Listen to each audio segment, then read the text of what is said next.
ഞാൻ ആദ്യമേ വളരെ കഷ്ടപ്പെട്ട നിങ്ങൾ ഇവിടെ കൂടിയ എല്ലാവരോടും മാപ്പ് ചോദിക്കുന്നു. കാരണം ഞങ്ങൾ രാവിലെ പത്തനംതിട്ടയിൽ നിന്ന് പുറപ്പെട്ടതാണ്. അത് കഴിഞ്ഞിട്ട് ചെങ്ങന്നൂര് എഞ്ചിനീയറിംഗ് കോളേജിലെത്തി. 12:45 ഞങ്ങൾ അവിടെ എത്തിയിട്ടും പ്രോഗ്രാം അവിടെ തുടങ്ങിയത് 1:15. അത് കഴിഞ്ഞ് അവിടെ 2 മണിക്കാണ് തീർത്തത്. ഇതൊന്നും ഞങ്ങളുടെ കയ്യിലല്ല. 2 മണിക്ക് നിങ്ങൾ വളരെയേറെ ശ്രദ്ധയോടെ ഇവിടെ ഇരിക്കുന്നു എന്നറിയാം. അപ്പൊ ചില പ്ലാനിങ്ങിൽ വന്ന കുറവ് കൊണ്ട് ബുദ്ധിമുട്ട് അനുഭവിക്കേണ്ടി വന്നെങ്കിൽ ആ തെറ്റും കുറ്റവും ഞാൻ എടുക്കുന്നു. കാരണം ഇത് MSM കോളേജിൽ ഫിക്സ് ചെയ്തിരുന്ന ഇത്രയും വളരെ വൈവിധ്യമായ 10-ലധികം വിദ്യാലയങ്ങളിൽ നിന്ന് ധാരാളം. റെഡിയല്ലേ? ഞാൻ വീണ്ടും പറയുന്നു, ശ്രദ്ധയോടെ അവനവന്റെ ബുദ്ധിയും മനസ്സും കൊണ്ട് ചർച്ച ചെയ്തുകൊണ്ട് ഈ പറയുന്നത് കേട്ടുകൊണ്ടിരിക്കുക. ഇരിക്കുന്നിടത്തുനിന്ന് 1 മണിക്കൂറൊന്നുമില്ല, ജസ്റ്റ് ഒരു 10 മിനിറ്റേ ഉള്ളൂ, 10-15 മിനിറ്റ്. സ്വന്തം മനസ്സും ബുദ്ധിയും കൊണ്ട് ചർച്ച ചെയ്യുക.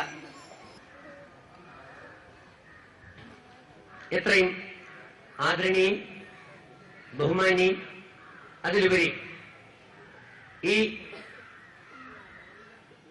കായംകുളം നഗര മാതാവിന് തുല്യമായ ഉദ്ഘാടക ചെയർപേഴ്സൺ അവർ, ഈ പ്രോഗ്രാമിന് വേണ്ടി എത്തിയിട്ടുള്ള വളരെ ഉന്നതരായ മഹത് വ്യക്തികൾ,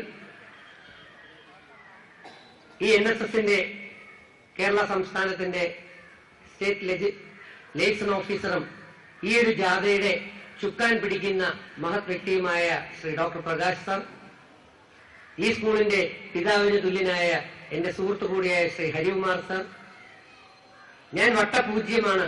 എന്നോടൊപ്പമുള്ള ജാഥ അംഗങ്ങൾ കഴിഞ്ഞ 8 ദിവസമായി രാപകലന്തിയോളം വർക്ക് ചെയ്തില്ലായിരുന്നു എങ്കിൽ അപ്പൊ അവരെ ഞാൻ ബഹുമാനിക്കുന്നു.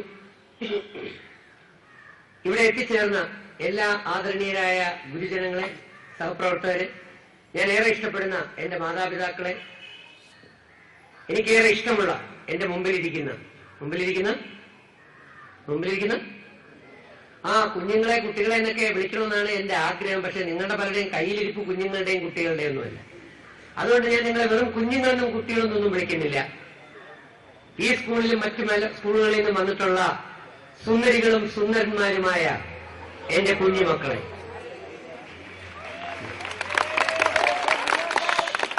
നമുക്കൊരു പ്രത്യേക സ്വഭാവമുണ്ട്. ഞാൻ പറഞ്ഞു, പിടിവാശി കൊണ്ടോ ആരെങ്കിലും ഇവിടെ വന്നിട്ടുണ്ടെങ്കിലോ മുൻ ധാരണയോടെ വന്നിരിപ്പുണ്ടെങ്കിലോ ഞാൻ മാറില്ല എന്ന വാശിയും വൈരാഗ്യം അവർക്ക് വേണ്ടിയുള്ളതൊന്നുമല്ല ഈ ക്ലാസ് പ്രഭാഷണം.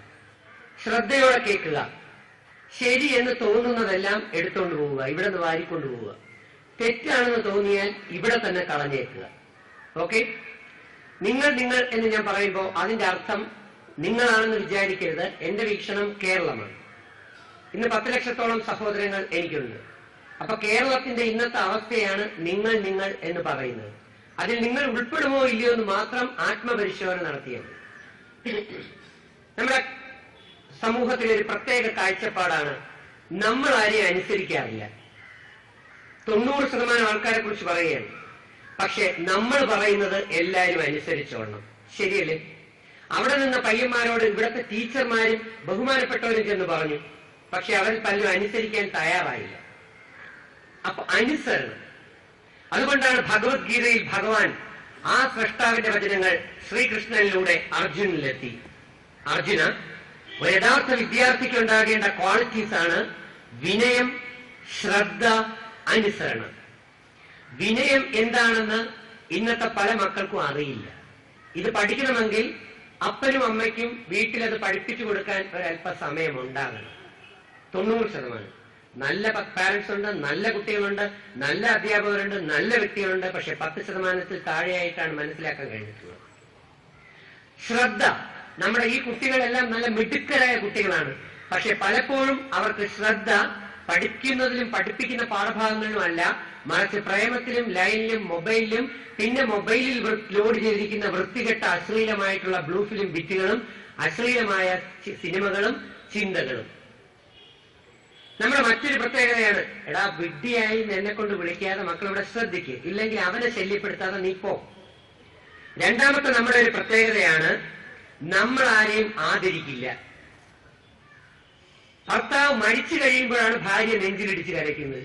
ജീവിച്ചിരിക്കുന്ന ഭർത്താവിന് പലപ്പോഴും തിരിച്ച് ഭാര്യയ്ക്കും ജീവിച്ചിരിക്കുമ്പോൾ നമ്മൾ സ്വസ്ഥതയും കൊടുക്കാറില്ല, സ്നേഹവും കൊടുക്കാറില്ല.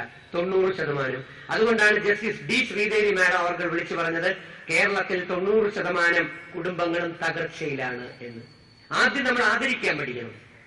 മകൻ അല്ലെങ്കിൽ മകൾ നല്ലൊരു റിസൾട്ട് കൊണ്ടുവന്നാൽ പോലും കൺഗ്രാജുലേഷൻ എന്ന് പറഞ്ഞിട്ട് ഒരു കപ്പലണ്ടി മുട്ടായി വാങ്ങിച്ചു കൊടുക്കണം.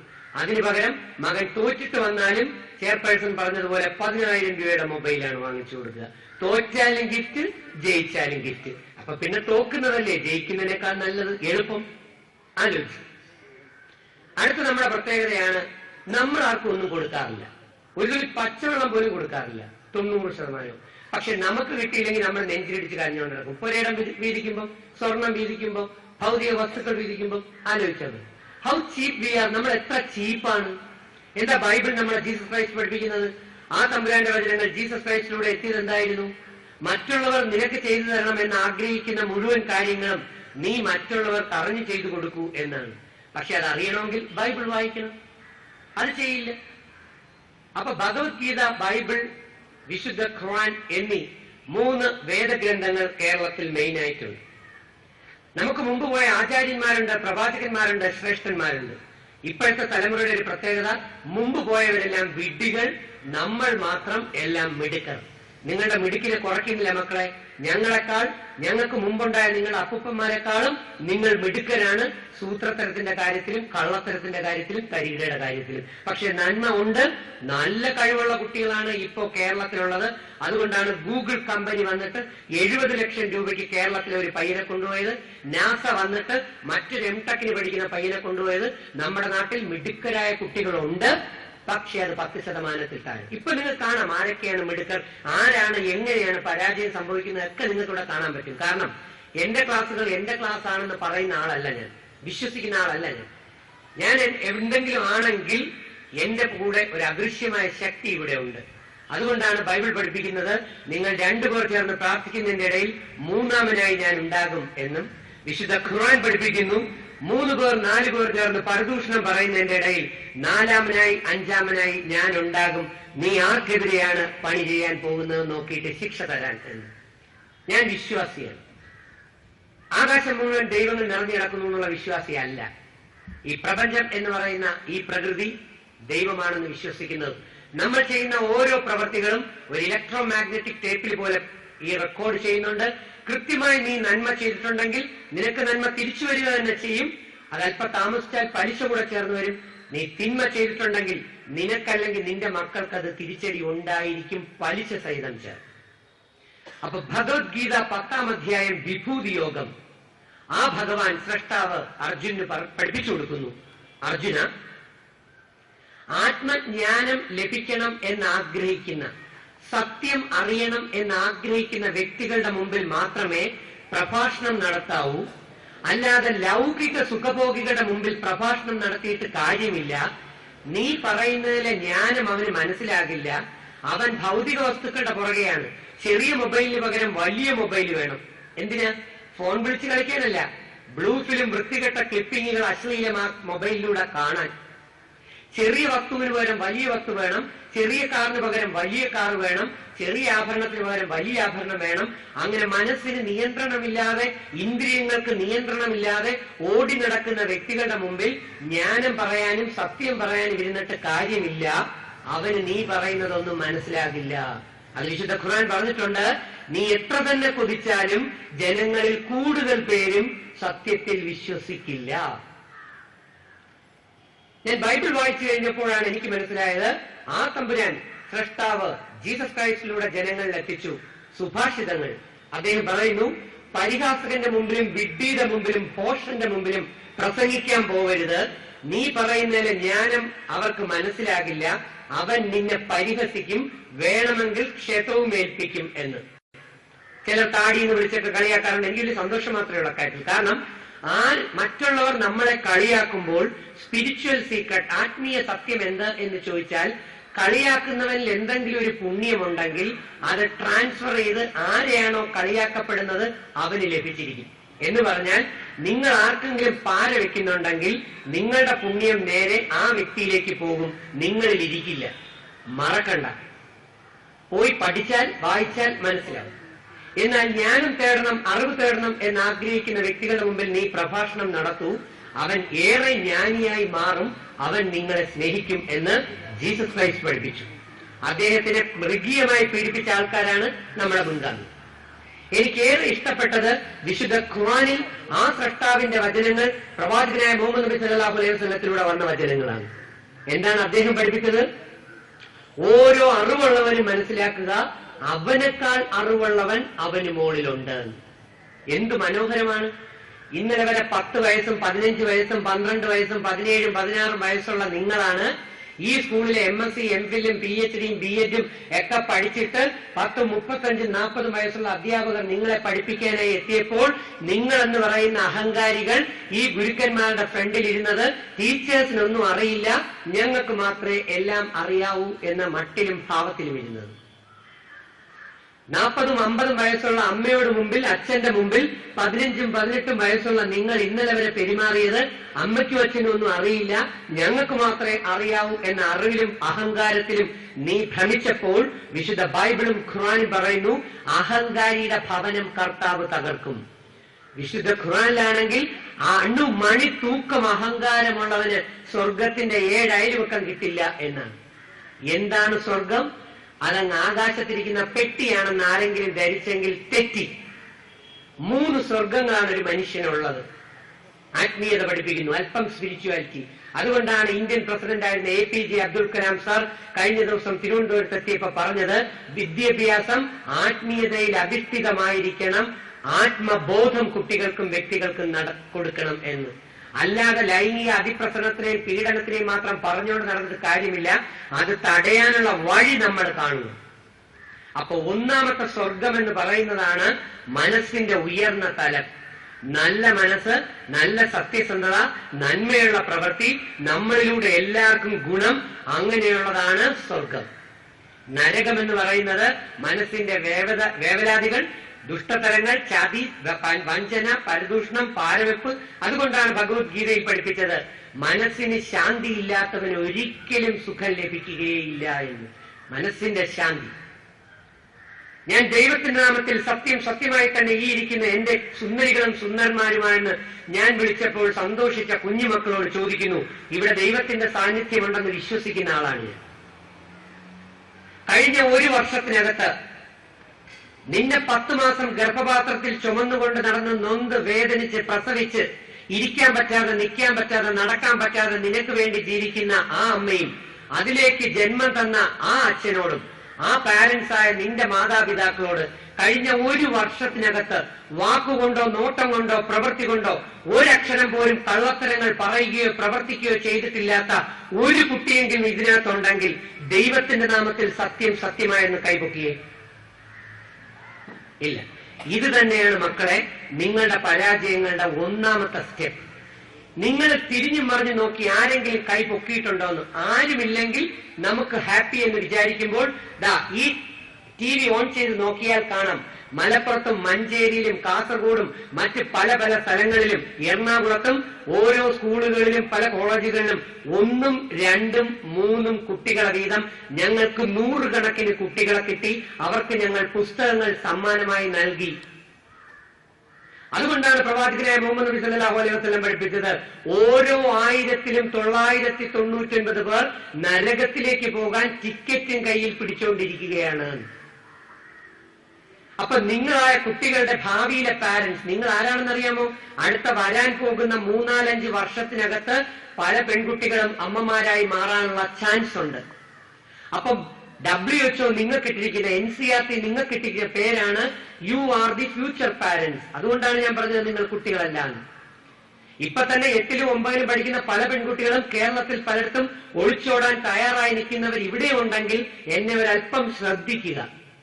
വേണ്ടാന്നൊന്നും ഞാൻ പറയില്ല ഓട്ടം, ഞാനൊന്നും തടയുന്ന മനുഷ്യനല്ല. എന്റെ ജോലി ബോധവൽക്കരിക്കുക, തീരുമാനം നിനക്കെടുക്കാം. It is left to you. അപ്പൊ ആലോചിക്കുക, നിന്റെ കയ്യിലിരിക്കുന്ന നരകത്തിന്റെ ടിക്കറ്റ് അത് നിന്നെ കൊണ്ട് കളയിപ്പിക്കുക. സ്വർഗത്തിന്റെ ടിക്കറ്റ് ഞങ്ങൾ കൊണ്ടുവന്നിട്ടുണ്ട്, വേണമെന്നുള്ളവർക്ക് എടുക്കാം. അപ്പൊ കടൽ കടന്ന് അക്കരെ പോകണമെങ്കിൽ കാരിരുമ്പ് പോലെയുള്ള ബലമുള്ള മനഃശക്തിയും അതുപോലെയുള്ള നല്ല കപ്പലും വേണം. അതുപോലെ ഈ ജീവിതമാകുന്ന കടൽ കടക്കണമെങ്കിൽ സത്യത എന്ന കപ്പൽ വേണം. കുടുംബത്തിൽ സത്യസന്ധത ഇല്ലാത്തതാണ് നമ്മളുടെ പരാജയങ്ങളുടെ മറ്റൊരു കാരണം. വിശുദ്ധ ഖുർആൻ പറയുന്നു, അപ്രിയങ്ങളാണെങ്കിലും നീ സത്യം സത്യമായി തന്നെ പറയണം. കാരണം 6-ാം സൂറത്ത് പടച്ചവൻ പറയുന്നു, നീ ഒളിച്ചു ചെയ്യുന്നത്, നീ എല്ലാം ചെയ്യുന്നതും ഞാൻ കണ്ടുകൊണ്ട് നിൽക്കുന്നു എന്ന ബോധം നിനക്ക് വേണം എന്ന്. അപ്പൊ എന്റെ ഈ സുന്ദരികളും സുന്ദരന്മാരുമായ കുഞ്ഞുമക്കൾ കഴിഞ്ഞ 1 വർഷം കൊണ്ട് സ്വന്തം അമ്മയെയും അച്ഛനെയും പറ്റിച്ചുകൊണ്ടും ചതിച്ചുകൊണ്ടും കള്ളത്തരം പറഞ്ഞുകൊണ്ടും ഇരിക്കുന്നവരാണ് എന്നുള്ളത് തെളിഞ്ഞപ്പോൾ സ്വന്തം മനസാക്ഷിയോട് ആത്മപരിശോധന നടത്ത്. യഥാർത്ഥത്തിൽ നീ നിന്റെ പെറ്റ അമ്മയെ കണ്ടിട്ടുണ്ടോ എന്ന്. ഈ ത്രെഡിങ് നടത്തി, പ്ലക്കിങ് നടത്തി, ഫേഷ്യലും അടിച്ച്, ക്രീമും അടിച്ച്, ലിപ്സ്റ്റിക്കും അടിച്ച്, വേഷങ്ങളും കെട്ടി നടക്കുന്ന, അതാണ് ജീസസ് ക്രൈസ്റ്റ് ബൈബിളിൽ പഠിപ്പിച്ചത്. നിങ്ങൾ പലരും വെള്ളയടിച്ച കുഴിമാടത്തിന് സദൃശ്യം. കാരണം നാട്ടുകാരെ പറ്റിച്ചുകൊണ്ട് വേഷവും കെട്ടി നടക്കുന്ന നിങ്ങൾ അകം കൊണ്ട് കള്ളവും ചതിയും തരികിടയും നിറഞ്ഞവരാണ്. ഇന്നലെ വരെ ഇതിൽ അമ്പലത്തിൽ പോയി പ്രാർത്ഥിച്ചവരുണ്ടെങ്കിൽ ഒന്ന് കൈപൊക്കിയെ. സത്യം സത്യമായി അമ്പലങ്ങളിൽ സന്തോഷം. ചർച്ചിൽ പോകാറുള്ളവർ കൈപൊക്കിയെ. ചർച്ചിൽ സന്തോഷം. നിസ്കരിക്കുന്നവരുണ്ടെങ്കിൽ കൈപൊക്കി സന്തോഷം. എന്റെ ചോദ്യം ഇതാണ്, ഈ നിങ്ങളിൽ 90% പേരും കഴിഞ്ഞ എത്രയോ വർഷം കൊണ്ട് നിസ്കരിക്കുന്നു, നോമ്പനുഷ്ഠിക്കുന്നു, അമ്പലത്തിൽ പോകുന്നു, വഴിപാട് നടത്തുന്നു, ചാക്ക് കണക്കിന് മെഴുകുതിരി കൊടുത്തുന്നു. അതെല്ലാം ഇനിയും ചെയ്തോളൂ, ഒന്നും വേണ്ട എന്നല്ല ഞാൻ പറഞ്ഞത്.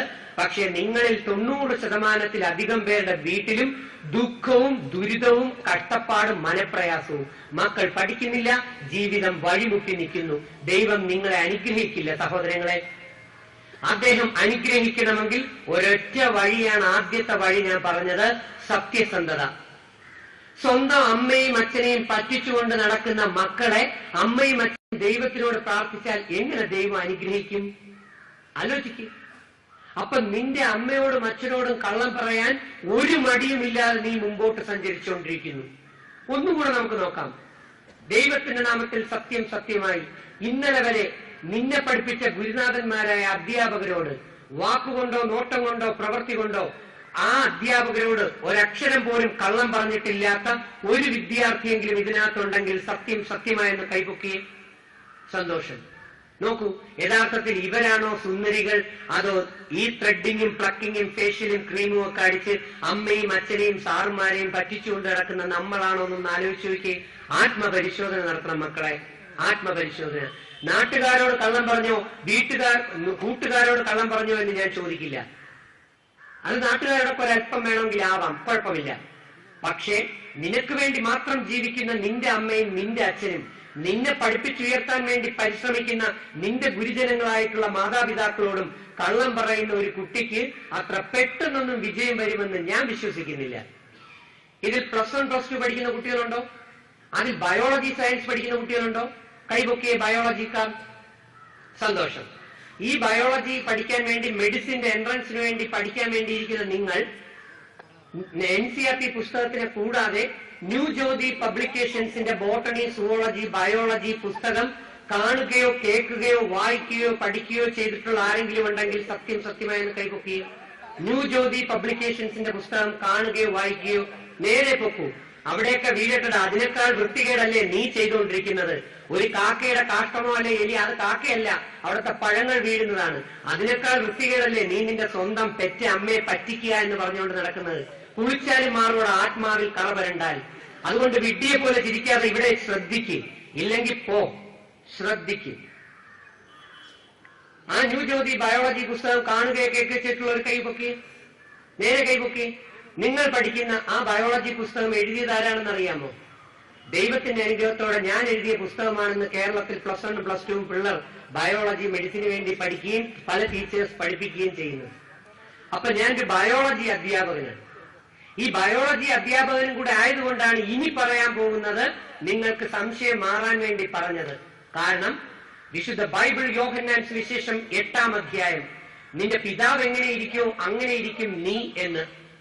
ഞാൻ നിങ്ങളുടെ മാതാപിതാക്കളെ കുറിച്ച് പറയാൻ വന്നതല്ല, നീ എന്ന് പറയുന്ന ഭാവിയിലെ പിതാവിനെ കുറിച്ച് പറയാൻ വന്നതാണ്. നീ ഒന്ന് ആലോചിച്ചേ. കഴിഞ്ഞ 5 വർഷം കൊണ്ട് നിന്റെ അമ്മയെ പറ്റിച്ച്, നിന്റെ അച്ഛനെ പറ്റിച്ച്, സാറുമാരെ പറ്റിച്ച് ഒരക്ഷരം പഠിക്കാതെ വേണ്ടാത്ത ചിന്താഗതികളിലൂടെ മൊബൈൽ ഫോണും കൊണ്ട് നടന്ന് ബ്ലൂ ഫിലിമുകളും കണ്ട് കൂട്ടുകാരന്മാരെയും കാണിച്ച് മോശപ്പെട്ട വഴിയിലൂടെ നടന്നു കഴിഞ്ഞാൽ നിന്റെ അകത്തുള്ള ബീജം എന്ന് പറയുന്ന സ്പേം, നിന്റെ മക്കളാകേണ്ട ആ സ്പേമിലൂടെ 23 chromosome, 35,000 genes, human genome project അനുസരിച്ച് ആ ജീനുകൾ നിന്റെ മക്കളിലേക്ക് വന്ന് കയറി കഴിയുമ്പോൾ നീ നിന്റെ അമ്മയെ 4 പറ്റിച്ചിട്ടുണ്ടെങ്കിൽ നിന്നെ 8 പറ്റിക്കുന്ന മക്കൾ അടുത്ത വരാൻ പോകുന്ന വർഷങ്ങളിൽ നിന്നിൽ നിന്ന് പുറത്തേക്ക് വരുമ്പോ നീ മനസ്സിലാക്കും നീ ഒരു പാഴ് ജന്മമാണ് എന്ന്. നിനക്കിന്ന് മാറാൻ കഴിഞ്ഞില്ല എങ്കിൽ. അതുകൊണ്ടാണ് ശ്രദ്ധിച്ചു കേൾക്കാൻ പറഞ്ഞത്. നിങ്ങൾക്ക് ഭാവിയിൽ സമൂഹത്തിൽ വിലയുണ്ടാകണമെന്നും നിങ്ങളെ ആദരിക്കുന്ന നല്ല മക്കൾ നിങ്ങൾക്കുണ്ടാകണമെന്നും ആഗ്രഹമാണ് ഞങ്ങൾക്കുള്ളത്. അപ്പൊ ഏറ്റവും നല്ല അമ്മയാകണമെങ്കിൽ, ഏറ്റവും നല്ല അച്ഛനാകണമെങ്കിൽ ആദ്യം വേണ്ട സ്റ്റെപ്പ് അകത്ത് വൃത്തിയുണ്ടാകണം, പുറത്തല്ല, അകത്ത്. അതുകൊണ്ടാണ് വിശുദ്ധ ബൈബിൾ പഠിപ്പിച്ചത് മത്തായി 15 അകത്തേക്ക് പോകുന്നതല്ല വൃത്തികേട്, വായിൽ നിന്ന് പുറത്തേക്ക് വരുന്നതും പ്രവർത്തിക്കുന്ന പലതുമാണ് വൃത്തികേട് എന്ന് പഠിപ്പിച്ചത്. വിശുദ്ധ ഖുർആൻ എന്താ പഠിപ്പിക്കുന്നത്?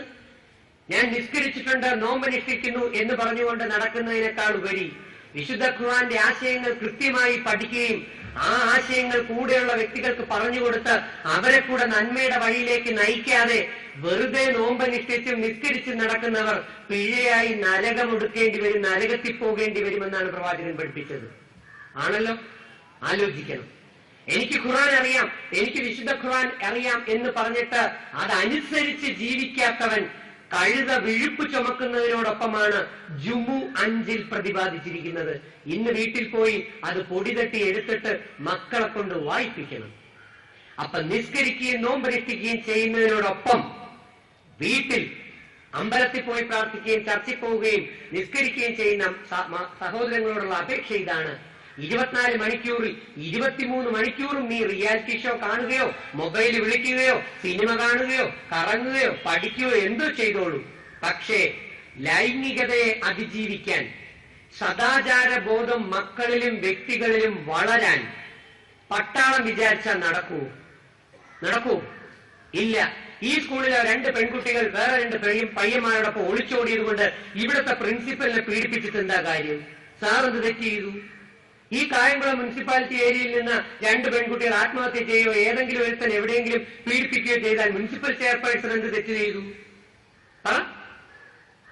അപ്പൊ അവനവനാണ് അവനവനെ സംരക്ഷിക്കേണ്ടതെന്ന് ഭഗവത്ഗീത പറയുന്നു. അവനവന്റെ ഇന്ദ്രിയങ്ങളെ നിയന്ത്രിക്കണം. നമുക്ക് നമ്മളെ സംരക്ഷിക്കാനുള്ള കഴിവുണ്ടാകണം. പക്ഷെ നമ്മുടെ കണ്ണുകൾ വേണ്ടാത്ത വഴികളിലൂടെ നടക്കുന്നു, നമ്മുടെ ചെവികൾ വേണ്ടാത്ത വഴികളിലൂടെ നടക്കുമ്പോൾ നമുക്ക് നമ്മളെ നിയന്ത്രിക്കാൻ പറ്റുന്നില്ല. അപ്പൊ കണ്ടവന്മാർ നമ്മളെ വിളിക്കുമ്പോൾ, മറ്റു പെമ്പിള്ളർ നമ്മളെ വിളിക്കുമ്പോൾ അമ്മയും അച്ഛനെയും പോലും മറന്ന്, അധ്യാപകരെയും മറന്ന് കണ്ടവനോടൊപ്പം ഓടുമ്പോൾ നമ്മൾ അറിയുന്നില്ല നമ്മൾ പരാജയത്തിലേക്കാണ് പതിക്കാൻ പോകുന്നത്. ആലോചിക്കും. അപ്പൊ സദാചാര ബോധം വ്യക്തികളിൽ വളരണമെങ്കിൽ അവരവരുടെ വീടുകളിൽ വേദാഭ്യാസം നടക്കണം, വേദ പഠനം നടക്കണം. അതിന് മുൻകൈ എടുക്കേണ്ടതാരാ? ചെയർപേഴ്സൺ വന്ന് പഠിപ്പിക്കണോ? അതോ ഇവിടുത്തെ പ്രിൻസിപ്പൽ വന്ന് പഠിപ്പിക്കണോ? അതാണ് നമ്മുടെ ഒരു ശീലം. കുറ്റം കണ്ട നാട്ടുകാരന്റെ തലയെ വെക്കുക, മറ്റുള്ളവരുടെ തലയെ വെക്കുക. അവനവൻ ആത്മപരിശോധന നടത്തണം. അതുകൊണ്ടാണ് വിശുദ്ധ ഖുർആൻ പഠിപ്പിച്ചത് 15 വയസ്സിന് മുമ്പ് മാതാപിതാക്കൾ മക്കൾക്ക് വിശുദ്ധ ഖുർആന്റെ ആശയം മുഴുവൻ പഠിപ്പിച്ചു കൊടുത്തിരിക്കണം, അവരെ അതിനനുസരിച്ച് ജീവിപ്പിക്കണമെന്ന്. ഈ ഇരിക്കുന്ന പാവം മാതാപിതാക്കളെ പറയാനല്ല ഞാൻ വന്നത്. നാളത്തെ മാതാപിതാക്കളാവേണ്ട നിങ്ങളെ നല്ലതായില്ല എങ്കിൽ നിങ്ങളിൽ നിന്ന് പുറത്തേക്ക് വരുന്ന മക്കൾ ഇതിനേക്കാൾ തരികിടകളായി മാറും. അതോടെ ഈ കേരളം നശിക്കും. നല്ല മനോഹരമായ മഹാബലി ചക്രവർത്തി ഭരിച്ചിരുന്ന കേരളമാണ്. സത്യസന്ധത മാത്രമാണ് വിജയിക്കാനുള്ള ഒരൊറ്റ വഴി. സത്യമില്ല എങ്കിൽ നിനക്ക് പരാജയമുണ്ടാകും. അതുകൊണ്ടാണ് ഭഗവത്ഗീതയിൽ ഭഗവാൻ പറയുന്നു, എന്റെ സത്യസന്ധനായ ഭക്തൻ അവൻ എന്തു ചോദിച്ചാലും ഞാൻ കൊടുക്കുമെന്ന്. എന്റെ സഹോദരങ്ങളെ, ചെട്ടികുളങ്ങര ഭഗവതി ക്ഷേത്രത്തിൽ പോയി പ്രാർത്ഥിക്കുമ്പോ കൂടെ അകത്ത് ഒരു സത്യസന്ധതയും കൂടെ ഉണ്ടെങ്കിൽ നിനക്ക് ലഭിക്കും നീ ചോദിക്കുന്നത്. അല്ലെങ്കിൽ ദൈവത്തിനെ കുറ്റം പറഞ്ഞിട്ടും കാര്യമില്ല. ആദ്യം നമ്മൾ ആത്മപരിശോധന നടത്തണം. നമ്മുടെ മക്കളെ പഠിപ്പിക്കേണ്ട രീതിയിൽ, വളർത്തേണ്ട രീതിയിൽ വളർത്തുന്നുണ്ടോ എന്ന്. അതുകൊണ്ടാണ് പ്രവാചകൻ പഠിപ്പിച്ചത്, വിശുദ്ധ ഖുർആൻ പഠിപ്പിക്കുന്നത് മാതൃത്വം ദിവ്യമാണ്. അമ്മ കുഞ്ഞിനെ പ്രസവിച്ച് വളർത്തുമ്പോൾ ആത്മീയതയുടെ ഒരു വിത്തുകൂടെ ആ കുഞ്ഞിനകത്ത് പാകണം എന്ന്. 6 മാസം 4 മാസം പ്രായമുള്ള തൊട്ടിൽ കിടക്കുന്ന കുഞ്ഞിന് കിലുക്കും ബലൂണും കൊടുത്ത് കളിപ്പിക്കുന്നതിന് പകരം അച്ഛനായ വാപ്പയും കുട്ടിവാപ്പയും വലിയ വാപ്പയും കൂടെ കൊച്ചിനെ സ്നേഹിക്കുന്നത് ഇടത് കൈയിലും വലത് കൈയിലും റേഡിയേഷൻ അടിക്കുന്ന മൊബൈൽ ഫോണുകൾ കൊടുത്തുകൊണ്ടാണ്. മക്കൾ ഇത് വെച്ച് കളിക്കട്ടെ എന്നാണ്. കുഴപ്പമില്ല എന്ന് ഞാൻ പറയില്ല. ആ റേഡിയേഷൻ അടിച്ച് നിന്റെ കുട്ടിക്ക് മെനിഞ്ഞാന്നത്തെ മാതൃഭൂമി പത്രം എടുത്താൽ നോക്കാം. കഴിഞ്ഞ 6 വർഷം കൊണ്ട് ഞാൻ കേരളത്തിൽ പറഞ്ഞുകൊണ്ട് നടക്കുന്നു, മൊബൈൽ ഫോണുകൾ ചെവിയുടെ കേൾവി ശക്തി കുറപ്പിക്കും, കണ്ണിന്റെ കാഴ്ച കുറപ്പിക്കും, ബ്രെയിൻ ഡാമേജ് ഉണ്ടാക്കും, ഭ്രാന്ത് വരുത്തും, ക്ഷമ ഇല്ലാതാക്കും, അസ്വസ്ഥത ഉണ്ടാക്കും എന്നെല്ലാം കേരള സയൻസ് കോൺഗ്രസിൽ പേപ്പർ പ്രസന്റ് ചെയ്തിട്ടുണ്ട്. പഠിച്ചാൽ മതി, വായിച്ചാൽ മതി.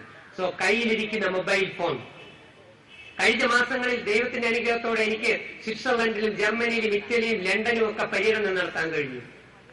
ഞാനൊന്ന് ശ്രമിച്ചു, 100 പിള്ളേരെ കാണാൻ ശ്രമിച്ചു.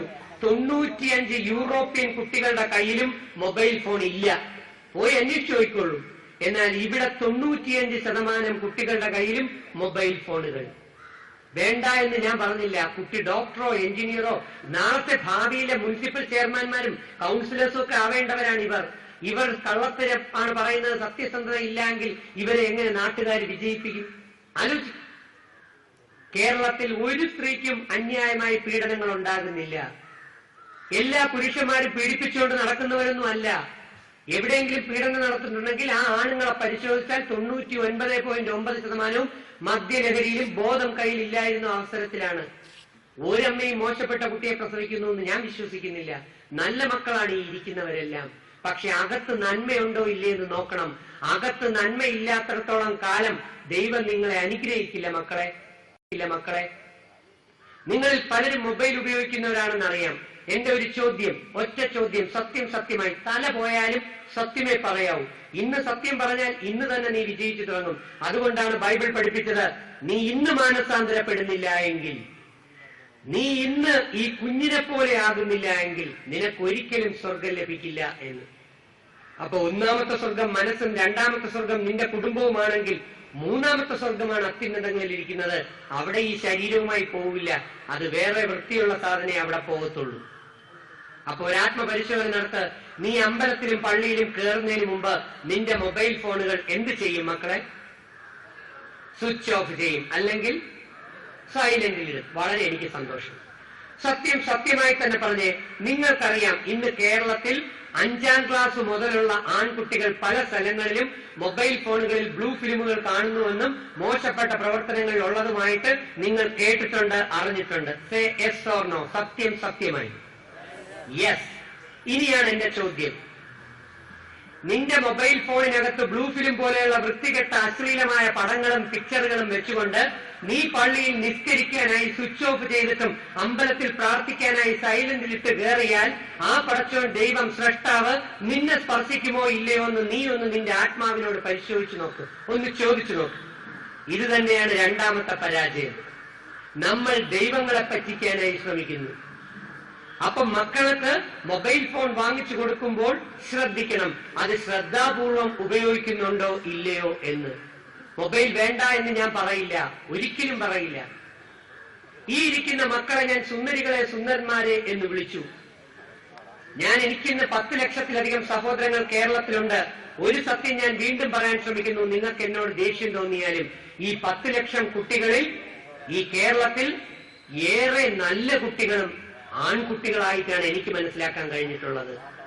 ആൺകുട്ടികളാണ് ഇന്ന് കേരളത്തിൽ ഏറെ നല്ലത് പെൺകുട്ടികളെക്കാൾ. അതാണ് സത്യം. നീ ഒന്ന് ആലോചിച്ചേ,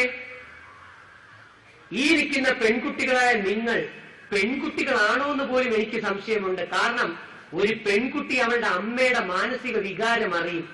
അമ്മയുടെ പ്രസവത്തിന്റെ വേദന കുറെയെങ്കിലും അവൾ മനസ്സിലാക്കും. ആൺപിള്ളേരാണ് അമ്മയെ കുറെ മനസ്സിലാക്കാത്തതെങ്കിലും തിരിച്ചറിവ് വന്നാൽ ആൺകുട്ടികൾ അമ്മയെ മരിച്ച് സ്നേഹിക്കും. പക്ഷെ നീ പെണ്ണാണെങ്കിൽ നിന്റെ പെറ്റമ്മയുടെ വേദന, ആ അമ്മയുടെ മനസ്സ്, ആ അമ്മയുടെ ഹൃദയം, അമ്മ വഴക്ക് പറഞ്ഞത് കൊണ്ടാണ് ഞാൻ അവനോടൊപ്പം ഒളിച്ചോടിയത്. നിന്റെ അമ്മ നിന്നോടല്ലാതെ പിന്നെ അയൽവക്കത്തെ നാട്ടുകാരോട് വഴക്ക് പറയാൻ പോകും. നീ ഇന്ന് നിന്റെ വീട്ടിൽ പോയി എന്തിനാ വിട്ടിച്ചിരിച്ചിരിക്കുന്നേ? നിന്റെ അമ്മയടുത്ത് നീ ഇന്ന് വീട്ടിൽ ചെന്നിട്ട് ഒന്ന് മാപ്പ് അപേക്ഷിച്ചിട്ട് അമ്മയോട് പറഞ്ഞേ എന്നെ 2 തല്ലാൻ. ആ അമ്മ പിന്നെ ചെയ്യില്ല.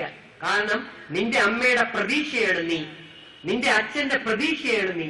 അവർക്ക് നിന്നിൽ മാത്രമേ പ്രതീക്ഷിക്കാനുള്ളൂ. പക്ഷെ നീ നിന്റെ അമ്മയെ കണ്ടിട്ടില്ല. ഈ കണ്ണുകൊണ്ടല്ല, അകത്ത് ദൈവം ഒരു കണ്ണ് തന്നിട്ടുണ്ട്. ആ കണ്ണുകൊണ്ട് ഓരോരുത്തരും അവരവരുടെ സ്വന്തം അമ്മയൊന്ന് ഓർത്തു നോക്കിക്കേ. നിന്റെ വീട്ടിൽ ഇപ്പൊ ആലോചിച്ചുകൊണ്ടിരിക്കുന്ന എന്റെ മോള് നാളെ MBBS ആവും, നാളെ ഡോക്ടർ ആവും, നാളെ IAS ആവും, നാളെ IPS ആവും എന്ന് ചിന്തിച്ചുകൊണ്ട് നിങ്ങളെ ഓർത്ത് നിങ്ങളുടെ വീട്ടിൽ സ്വപ്നം കണ്ടുകൊണ്ടിരിക്കുന്ന അമ്മ, അല്ലെങ്കിൽ ദേ ആ ഓട്ടോ ഓടിച്ചിട്ട് ഓട്ടോ കൂലിപ്പണിയും ചെയ്ത് കഷ്ടപ്പെട്ട് ഇരുട്ട വെളുത്ത തട്ടുകടയിൽ നടത്തി നിന്നെ കുടുംബം പുലർത്താൻ ശ്രമിക്കുന്ന ആ അച്ഛൻ തട്ടുകടയിൽ ദോശയടിക്കുമ്പോഴും എന്റെ മോൻ നാളെ എനിക്ക് ആശ്വാസമാകുമെന്ന് വിചാരിച്ചുകൊണ്ടിരിക്കുന്ന ആ പാവം അച്ഛനെ നീ പറ്റിക്കുമ്പോ നീ അറിയുന്നില്ല നിന്നെ പറ്റിക്കാൻ അകത്തുനിന്ന് വരുന്നുണ്ടെന്ന്. നിന്റെ ഉള്ളിൽ നിന്ന് നിങ്ങൾ സുന്ദരികളും സുന്ദരന്മാരും ആണോ അല്ലയോ എന്ന് ഒരു ആത്മപരിശോധന നടത്തണം മക്കളെ. നീ രാവിലെ ആഹാരം കഴിക്കുന്നു, ഉച്ചയ്ക്ക് ആഹാരം കഴിക്കുന്നു, രാത്രി ആഹാരം കഴിക്കുന്നു. നീ ഈ 3 നേരം ആഹാരം വെട്ടി വിഴുങ്ങി കഴിക്കുന്നതിനൊന്നും ഞാൻ കുറ്റം പറയില്ല കേട്ടോ.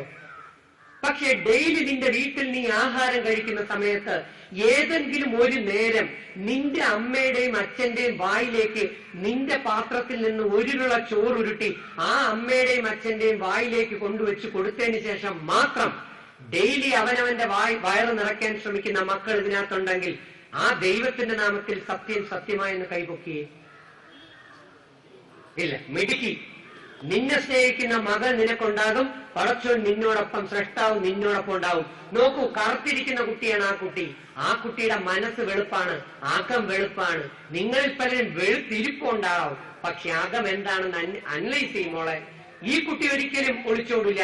ഈ കുട്ടിക്ക് ജന്മം ഡൈവേഴ്സ് ഉണ്ടാകില്ല. This is biology. എന്താ കാര്യം കേൾക്കണ്ടേ? നമ്മൾ നിരന്തരമായി ഒരു കാര്യം ശീലിക്കുമ്പോൾ ഇവിടെ വേണമെങ്കിൽ നമ്മൾ നിരന്തരമായി ഒരു കാര്യം ശീലിക്കുമ്പോൾ നമ്മളുടെ ജീൻ അതിനുവേണ്ടി ആക്ടിവേറ്റഡ് ആകും. ഇവിടെ ബയോളജി ടീച്ചർമാരുണ്ട്. ഹരികുമാർ സാർ ബോട്ടണിയാണെന്ന് എനിക്കറിയാം. Capital T is dominant over small T. 10ലും പഠിച്ചിട്ടുണ്ടാവും, +2ലും പഠിച്ചിട്ടുണ്ടാവും. അത് ഫ്രാൻസിന് വേണ്ടി മാത്രമാണ്. ഞാനൊന്ന് ചോദിക്കട്ടെ, ഒരു വ്യക്തിയിൽ തന്നെ നന്മയുടെ ജീനുമുണ്ട്, തിന്മയുടെ ജീനുമുണ്ട്. എസ്ഓർണോ? കള്ളത്തരത്തിന്റെ ജീനുമുണ്ട്, സത്യത്തിന്റെ ജീനുമുണ്ട്, ഉണ്ടല്ലോ. എല്ലാം പേറുകളാണെങ്കിൽ എന്റെ ചോദ്യം ഇതാണ്: ഏതാ ടീച്ചറെ, സാറുമാരെ, രക്ഷകർത്താക്കളെ, മക്കളെ dominant? Dominant will inherit the children തന്നല്ലോ. ഡോമിനന്റ് ആയിട്ടുള്ള ജീനെ കുട്ടികളിലേക്ക് എത്തു, സ്വന്തം മക്കളിലേക്ക്.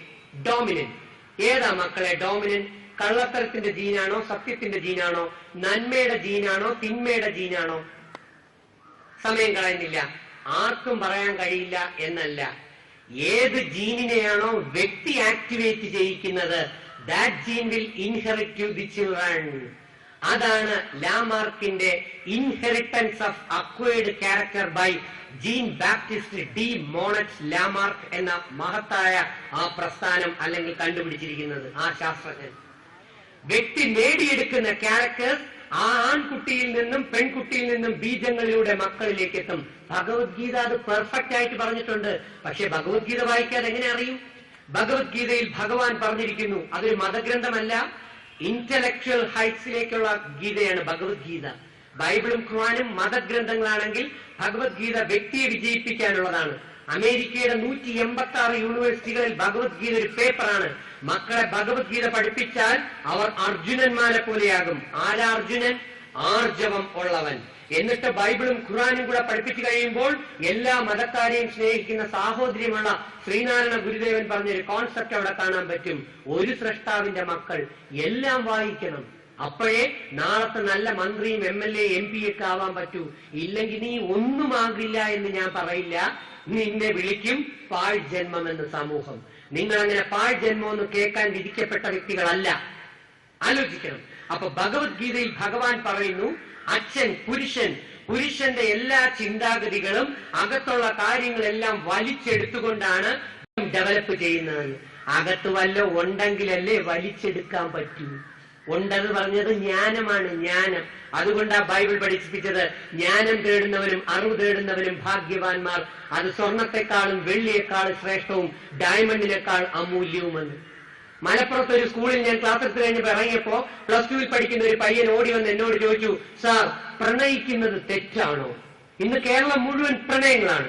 മക്കളെ സത്യം പറഞ്ഞേ, നിങ്ങൾക്ക് തന്നെ അറിയാം, പല സ്കൂളുകളിലും 10ലും 9ലും 8ലും അല്ല 7ലും 6ലും 5ലും 4ലും 3ലും ഒക്കെ പഠിക്കുന്ന പല പെൺപിള്ളേർക്ക് പോലും ഇന്ന് പ്രേമവും ലൈനും അവീത കോണ്ടാക്ട് ഉള്ളതുമായി നിങ്ങൾ കേട്ടിട്ടുണ്ട്. സത്യമായി. Yes or no? Louder louder. Yes. മാതാപിതാക്കൾ കേട്ടോ? ഇങ്ങനെ പോയാൽ എങ്ങനെയാവും? 3ാം ക്ലാസ്സിൽ പഠിക്കുന്ന LP കഴിഞ്ഞ് UPയിൽ വരുന്ന കുട്ടി തൊട്ട് അമ്മയും അച്ഛനെയും പറ്റിക്കുന്ന അവസ്ഥയാണ് കേരളത്തിൽ.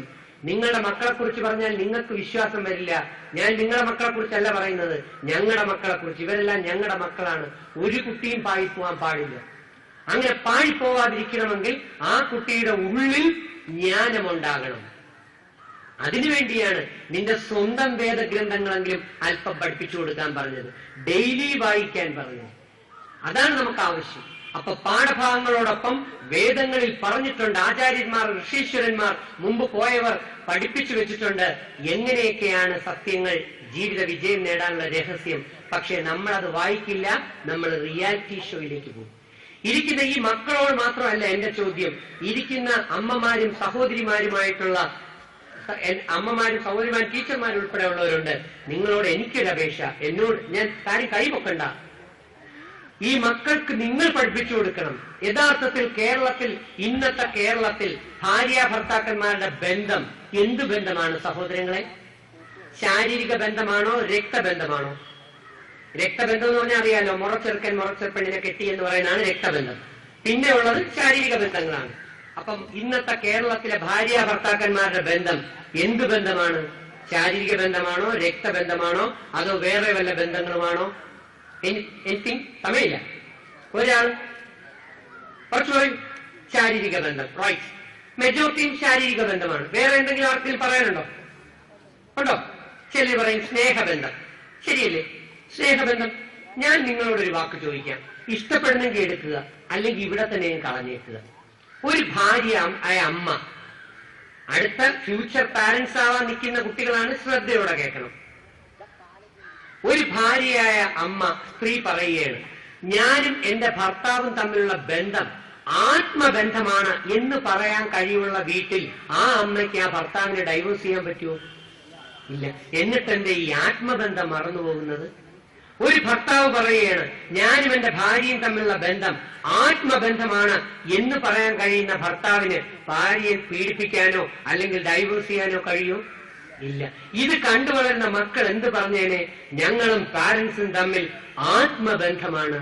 യഥാർത്ഥത്തിൽ നമ്മളുടെ കുടുംബങ്ങളിൽ സ്വർഗമാക്കാൻ ജീസസ് ക്രൈസ്റ്റ് പഠിപ്പിച്ചത് അതുകൊണ്ടാണ്. കുടുംബങ്ങൾ സ്വർഗമാകണം. അമ്മയും അച്ഛനും മക്കളും ആത്മബന്ധമായി കഴിയുമ്പോൾ മൊബൈൽ മിസ്ഡ് കോളന്മാരും ഫ്രണ്ടന്മാരും ആ കുടുംബത്തിലേക്ക് തുരന്നു കയറി ആ കുടുംബത്തിനെ തകർക്കില്ല. ഈ സാക്ഷരതാ സംസ്ഥാന പ്രസിഡന്റ് ഉൾപ്പെടെ ഈ സാക്ഷരതാ പ്രവർത്തകർ കേരളത്തിൽ കഴിഞ്ഞ എത്രയോ നാളുകൾ കടന്ന് കഷ്ടപ്പെട്ടതിന്റെ ഫലമായിട്ടാണ് കേരള സംസ്ഥാനം സാക്ഷരതയിൽ 1ാം സ്ഥാനത്താണ്. പക്ഷെ സാക്ഷരതയിൽ 1ാം സ്ഥാനം നിൽക്കുന്ന കേരളത്തിന്റെ ഒരു ചെറിയ കണക്ക് ഞാൻ നിങ്ങളോട് പറയുന്നു. വേണമെങ്കിൽ എടുക്കാം, വേണ്ടെങ്കിൽ കളയാം. 1, സാക്ഷരതയിൽ 1ാം സ്ഥാനമായ കേരളം ഇന്ന് ഇന്ത്യയിൽ കുടിയന്മാരുടെ കാര്യത്തിൽ 1ാം സ്ഥാനത്താണ്. 2, ആത്മഹത്യ, സ്ത്രീകളും പെൺകുട്ടികളും ആത്മഹത്യ ചെയ്യുന്ന കാര്യത്തിൽ കേരളം ഇന്ത്യയിൽ 1ാം സ്ഥാനത്താണ്. തൃശൂർ ജില്ലയിൽ മാത്രം ഒരു വർഷം നടക്കുന്ന ആത്മഹത്യ 1064 കഴിഞ്ഞ വർഷം. ആവറേജ് കണക്കും പ്രകാരം 1,00,000 പേർ ഒരു വർഷം കേരളത്തിൽ ജീവിക്കുമ്പോൾ ആത്മഹത്യ ചെയ്യുന്നത് 42 മുതൽ 65 വരെ. കൂടാൻ കുറയാം. ഏറ്റവും കുറവ് ആത്മഹത്യ കേരളത്തിൽ എവിടെയെന്ന് സ്റ്റഡി നടത്തിയപ്പോൾ കിട്ടിയതാണ് മലപ്പുറം ജില്ല. എത്രയെന്നറിയണ്ടേ? 4. 1,00,000 പേർ ഒരു വർഷം ജീവിച്ചിരിക്കുമ്പോൾ മലപ്പുറത്തെ ആത്മഹത്യ 4. ഈ ലോകത്ത് ഏറ്റവും കൂടുതൽ ആത്മഹത്യ കുറവ് എവിടെയെന്ന് നിങ്ങൾക്ക് അറിയണ്ടേ? Saudi Arabia 0.4%. എന്തുകൊണ്ടാണ് അന്വേഷണം നടത്തിയപ്പോഴാണ് ഒരു കാര്യം മനസ്സിലായത്. ലക്ഷക്കണക്കിന് കോടിക്കണക്കിന് രൂപ ആത്മഹത്യക്കെതിരെയൊക്കെ ഗവൺമെന്റ് പലപ്പോഴും ചിലവാക്കുന്നുണ്ട്, നല്ല കാര്യം. പക്ഷേ അന്വേഷണം നടത്തിയപ്പോൾ ഇതിന് കാരണം എന്താണെന്നറിയാമോ?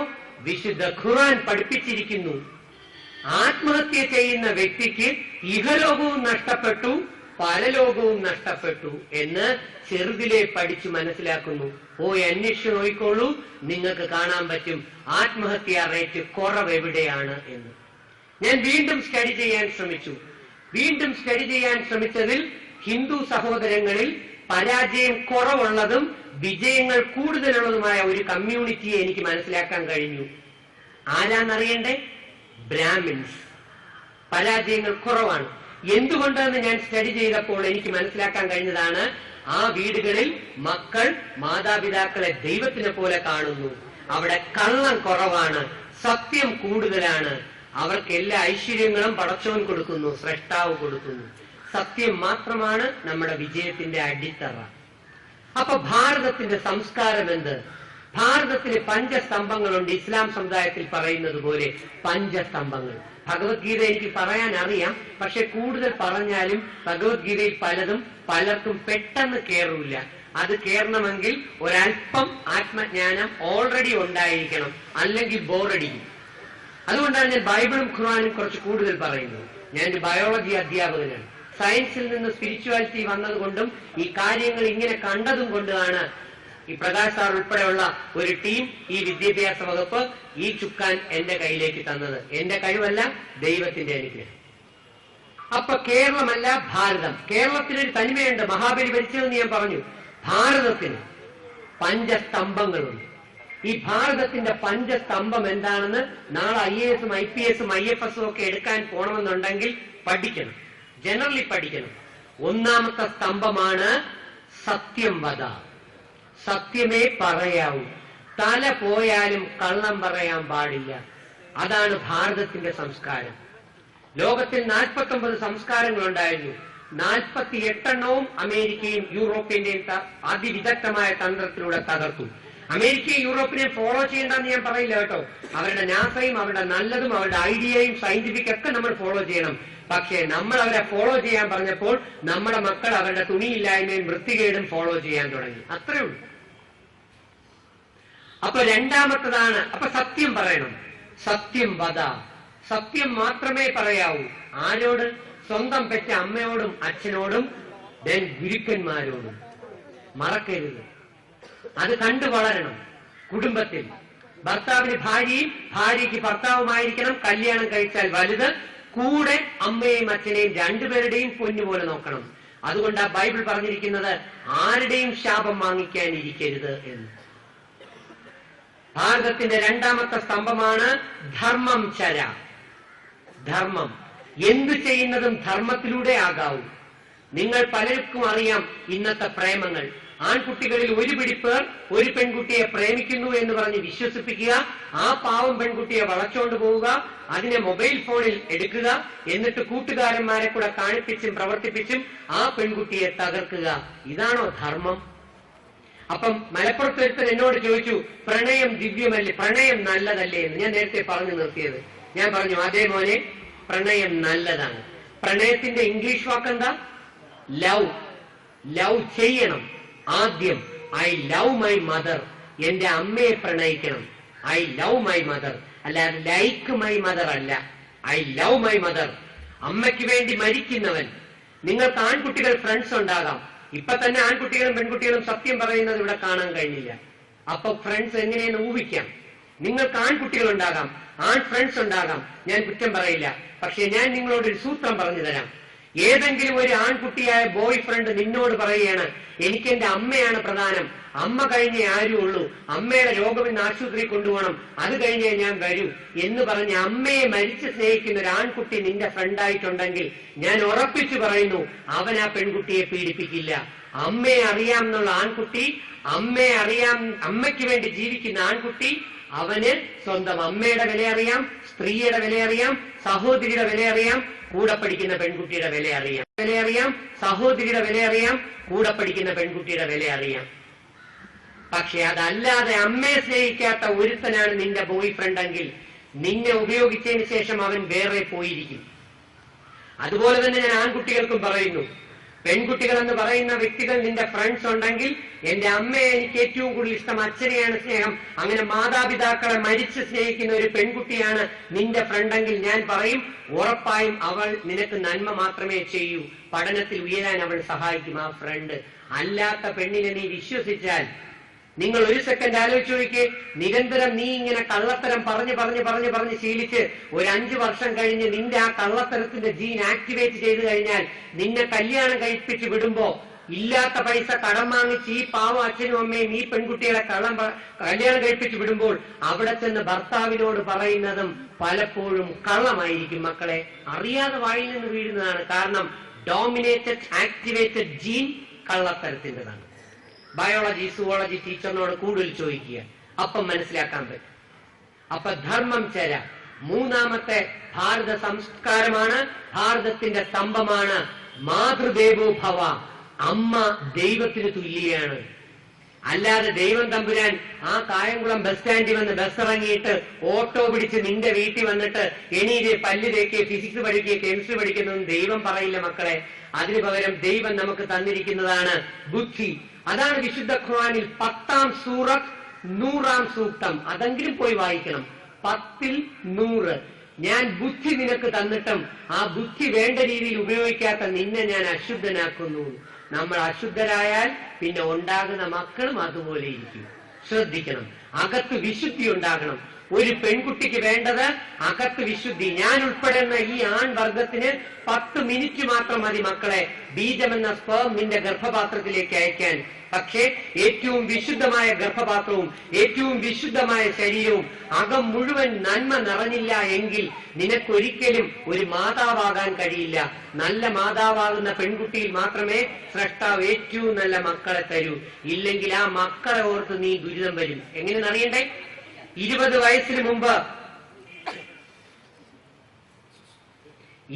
വയസ്സിന് മുമ്പ് നീ നിന്നോടൊപ്പം പഠിക്കുന്ന ഏതെങ്കിലും വിവരം കെട്ട അച്ഛനെയും അമ്മയും പറ്റിച്ച കറങ്ങിത്തിരിഞ്ഞ് നടക്കുന്ന പയ്യനോടൊപ്പം ഒളിച്ചോടാൻ പ്രാപ്തമാക്കി പെട്ടിയൊക്കെ റെഡിയാക്കിയിരിക്കുന്ന മക്കളാരെങ്കിലും ഇതിനകത്തുണ്ടെങ്കിൽ ഞാൻ പറയുന്നത് ഒന്നുകൂടെ കൊണ്ടുപോക്കോ.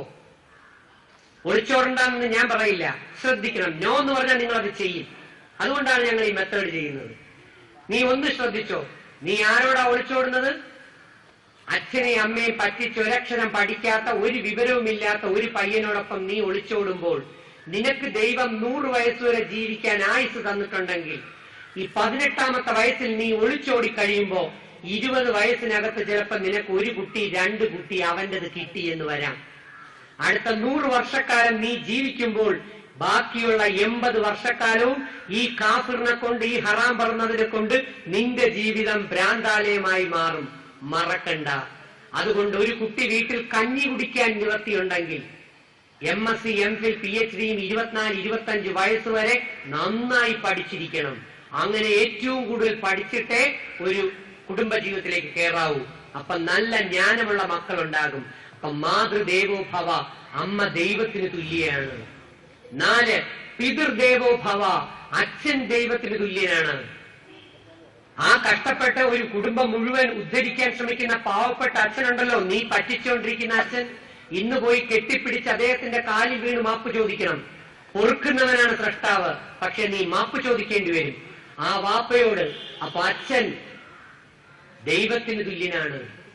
5 ആചാര്യ ദേവോ ഭവ, ഈ നിന്റെ ഗുരുക്കന്മാരായിട്ടുള്ള സാറുമാരില്ലേ, അവർ നിന്റെ മാതാവിനും പിതാവിനും തുല്യരും. 2ാമത്തെ മാതാവും പിതാവും. 2 അവർ ദൈവത്തിന് തുല്യരാണ്. നിന്റെ ഏതെങ്കിലും അധ്യാപകന്റെയോ അധ്യാപികയുടെയോ ശാപം വാങ്ങിച്ചു പിടിക്കുകയും അവരെ അധിക്ഷേപിച്ചുകൊണ്ടും നിഷേധാത്മകമായി നീ ഓടുകയാണെങ്കിൽ നീ വിദ്യയിൽ എങ്ങും എത്തൂല മക്കളെ, ഉറപ്പാണ്. അധ്യാപകന്റെ ഗുരുവിന്റെ ആശീർവാദം അനുഗ്രഹം വാങ്ങിക്കണം. കാരണം ഗുരു. പക്ഷേ നമ്മുടെ ഗുരുവായ ശ്രീനാരായണ ഗുരുദേവന്റെ തല തന്നെ എറിഞ്ഞു പൊട്ടിക്കുന്ന സംസ്കാരമാണ് ഇന്ന് കേരളത്തിൽ നമ്മൾ കണ്ടുവരുന്നത്. നരകത്തിന്റെ അടിത്തട്ടിൽ പോലും ഇവന്മാർക്ക് സീറ്റ് ഉണ്ടാകില്ല. അപ്പോ ഗുരുക്കന്മാരെ ആദരിക്കാൻ പഠിക്കണം.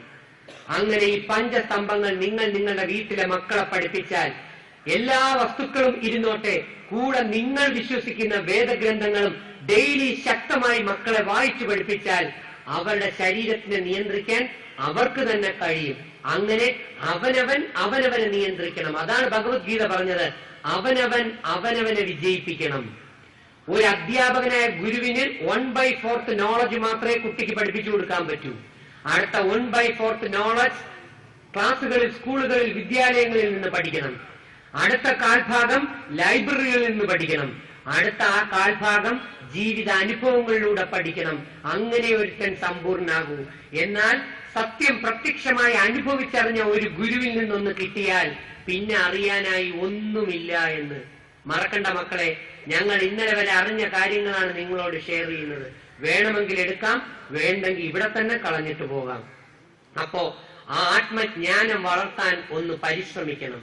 മാനസിക അച്ചടക്കവും ശാരീരിക അച്ചടക്കവും ആത്മീയ നോളജുമുള്ള ഒരു വ്യക്തിക്ക് മാത്രമേ നല്ല അടക്കവും ഒതുക്കമുള്ള മക്കളെ കിട്ടൂ. അതിന്ന് കുറവായതുകൊണ്ടാണ് ക്ലാസ്സുകളിൽ അധ്യാപകർക്ക് പിള്ളേരെ അടക്കിയിരുത്താൻ പറ്റാത്തത്. കുറ്റം അധ്യാപകരുടേതല്ല, സൃഷ്ടിയുടേതാണ്. അതാണ് പ്രശ്നം. അപ്പം ഓർക്കണം, വരുന്ന ഒരു തലമുറയെങ്കിലും നല്ലതാകണമെങ്കിൽ എന്റെ പെൺമക്കൾ ഏറെ സുന്ദരികളാകണം. മുഖത്തല്ല, പ്രവൃത്തിയിൽ, അകത്ത്. ഒരു കാര്യം കൂടെ പറഞ്ഞുകൊണ്ട് ഞാൻ നിർത്തുന്നു.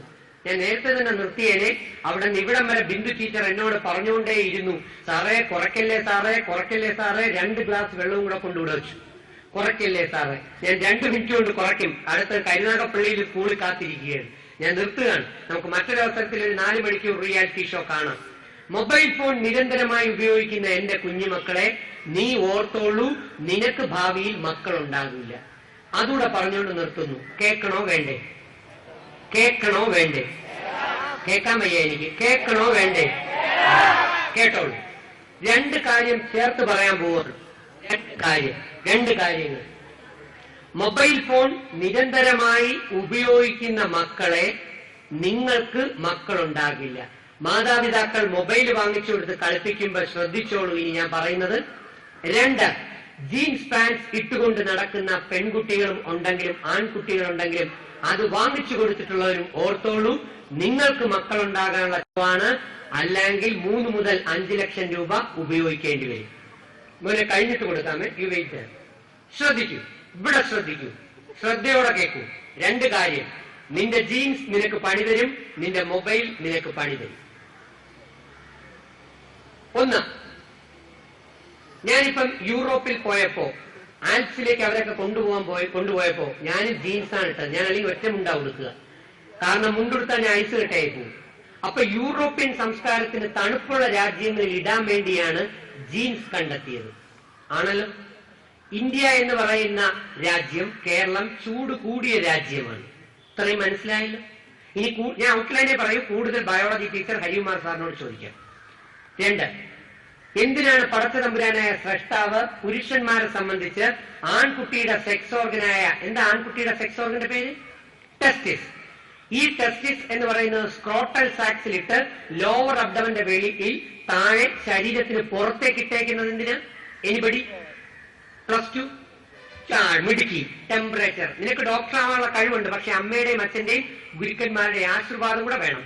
ആദ്യം നിനക്കുള്ള വിശുദ്ധി, നിന്റെ ആത്മീയ ശക്തി, നിന്റെ പ്രാർത്ഥന, അവരുടെ ബ്ലെസ്സിങ്. ഈസിയായി കേൾക്കും. ബയോളജിയാണോ? യെസ്. നോക്കിക്കോളൂ. അവിടെ ഇവിടെ വായി നോക്കണ്ട, ഇവിടെ നോക്ക്. വായി നോക്കി ഒരു പരിവുമായി. ഇവിടെ ശ്രദ്ധി. കേട്ടോളൂ. ആൺകുട്ടിയുടെ സെക്സ് ഓർഗന്റെ പേരാണ് ടെസ്റ്റിസ്. പെൺകുട്ടിയുടെ സെക്സ് ഓർഗന്റെ പേരാണ് ഓവറി. ആൺകുട്ടിയാവണമെങ്കിൽ ഒരു ഹോർമോൺ വേണം. Hormones are the chemical messengers. ഈ ലൈംഗികതയുടെ ബഹളം പറഞ്ഞുകൊണ്ടൊന്നും കാര്യമില്ല. ഈ ഡൽഹി ഇത്രയും പ്രോബ്ലം ആയല്ലോ.